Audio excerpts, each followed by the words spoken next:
Excelentíssimos senhores ministros, excelentíssimo Procurador-Geral da República, boa tarde. Trata-se do RE número 855091, oriundo do Estado do Rio Grande do Sul. É o tema 808 da repercussão geral. A Condicef, admitida como amicus curiae, vem apresentar suas razões a seguir. Trata-se de recurso interposto pela União Federal em face do acórdão lavrado pelo Egrégio Tribunal Regional Federal da 4ª Região, que entendeu que os juros moratórios legais detêm nítida e exclusiva natureza indenizatória e, portanto, não se enquadram no conceito de renda ou provento, caracterizando, assim, hipótese de não recepção do parágrafo único do artigo 16 da Lei 4.506 de 64, pelo artigo 153, inciso 3º da Constituição Federal, e de inconstitucionalidade sem redução do texto do parágrafo 1º do artigo 3º da Lei 7.713 de 88 e o parágrafo 1º do inciso 2º do artigo 43 do Código Tributário Nacional, para afastar a incidência do imposto de IRPF sobre juros de mora. O TRF da 4ª Região aplicou, no caso, a tese firmada pelo Superior Tribunal de Justiça, no sentido de que não incide imposto de renda sobre juros moratórios legais vinculados a verbas trabalhistas reconhecidas em decisão judicial. Tema 470, RESP número 1.227.133, oriundo do Estado do Rio Grande do Sul, e a decisão de sua Corte Especial, no sentido de que os juros moratórios são, por natureza, verba indenizatória dos prejuízos causados ao credor pelo pagamento extemporâneo do seu crédito, incidente de arguição de inconstitucionalidade, número 502.07.32, dígito 11, 2013, 404, 0000. Excelências, admitir a incidência do imposto de renda sobre juros moratórios representa inequívoca violação ao princípio da reparação integral e principalmente aos objetivos republicanos de construir uma sociedade justa e solidária destinada à promoção do bem comum, porquanto é ratio que admite que o Estado seja parte diretamente beneficiada pela prática de atos ilícitos. Pois bem, o artigo 153, inciso 3º da Constituição Federal, estabelece ser competência da União Federal a instituição de impostos sobre a renda e os proventos de qualquer natureza.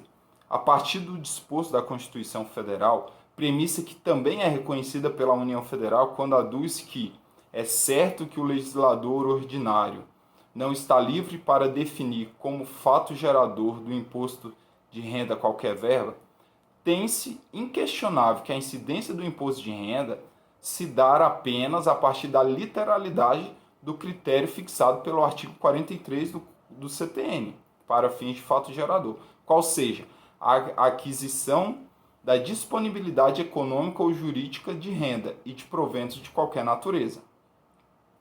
O CTN ainda estabelece que a renda é o produto do capital, do trabalho ou da combinação de ambos, enquanto que o provento de qualquer natureza representa os acréscimos patrimoniais que não se encaixam na hipótese anterior. Nesse sentido, o ilustre professor Roque Antônio Carrasa ensina que, abre aspas, quando não há uma realidade econômica nova que se incorpora ao patrimônio individual preexistente, traduzindo nova disponibilidade de riqueza, é que podemos falar em renda e proventos de qualquer natureza. Fecha aspas. A legislação tributária, portanto, não permite retórica. Valores destinados à recomposição não acrescem ao patrimônio.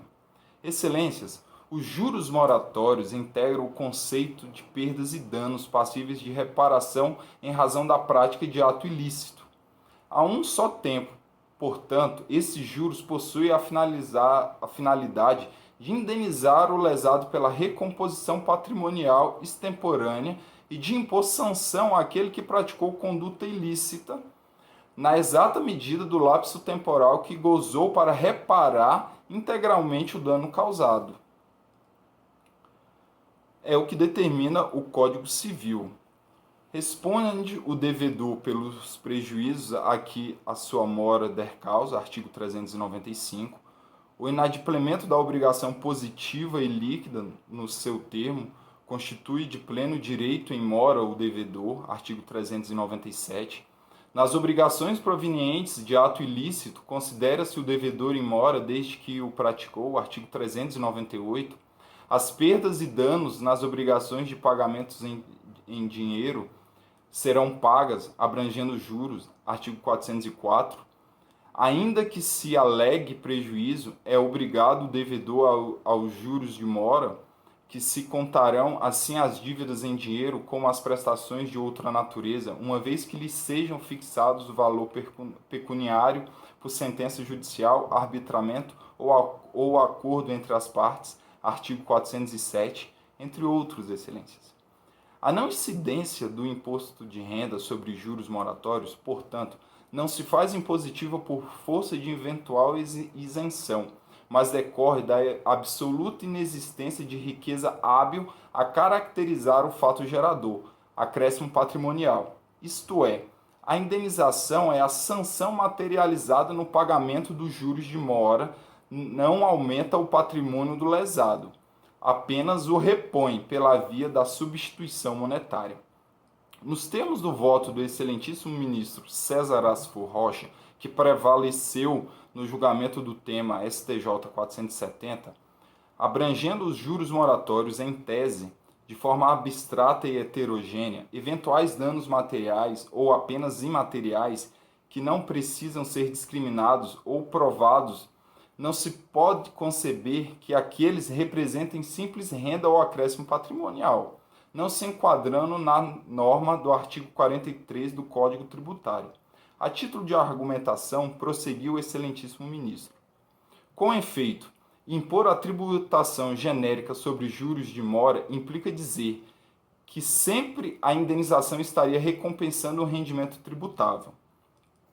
O que não é verdade, pois o credor da importância principal poderia aplicar seu dinheiro em investimentos variados, tributáveis ou não. A injustiça se revela ainda pelo fato de que o pequeno investidor que eventualmente não tenha recebido o crédito na época correta e que em geral utiliza a caderneta de poupança para render o seu parco dinheiro, seria duplamente penalizado. Primeiro, receberia o seu crédito com atraso, estando sujeito a variados tipos de danos, e segundo, pagaria imposto sobre uma renda que, se na poupança estivesse, não seria tributável. Enfim, os juros pagos por força da lei, sem necessidade de comprovação dos direitos recompostos heterogêneos, materiais ou imateriais, não são tributáveis, porque não identificáveis quais tipos de renda foram indenizadas.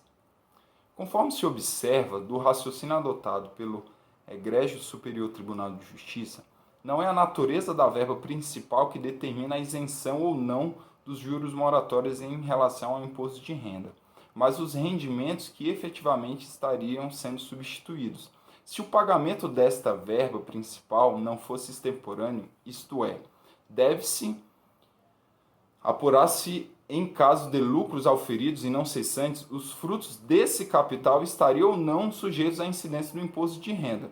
Sobre esta perspectiva, contudo, não se pode concluir pela legalidade da tributação, eis que diversas espécies de rendas que poderiam efetivamente estar sendo auferidas pela disponibilidade do capital são isentas em relação ao imposto de renda.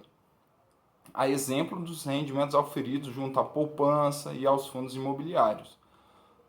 No que tange à necessidade de observância aos princípios tributários constitucionais, o artigo 150, inciso 1º da Constituição Federal, estabelece a legalidade estrita enquanto princípio basilar à ordem tributária nacional. A legalidade tributária implica, por consequente, não a simples preeminência da lei, mas a sua reserva absoluta. No que diz respeito aos juros moratórios, tem-se que a sua natureza indenizatória impõe a conclusão no sentido de que não há fato gerador hábil a desencadear a incidência do imposto de renda, sendo defeso ao fisco promover a tributação. Em idêntico sentido, é a conclusão que se impõe a partir dos artigos 145, parágrafo 1º e 150, inciso 4º da Constituição Federal, ao instruir, respectivamente, os princípios da capacidade contributiva e da vedação ao tributo confiscatório, à medida que a prática impõe ônus tributário sobre a parcela que não admite a incidência do imposto de renda. Diante do exposto, excelências, faz pertinente concluir que os juros moratórios legais não compõem a base de incidência do imposto de renda, oportunidade que pugna pelo desprovimento do recurso extraordinário da União. Muito obrigado.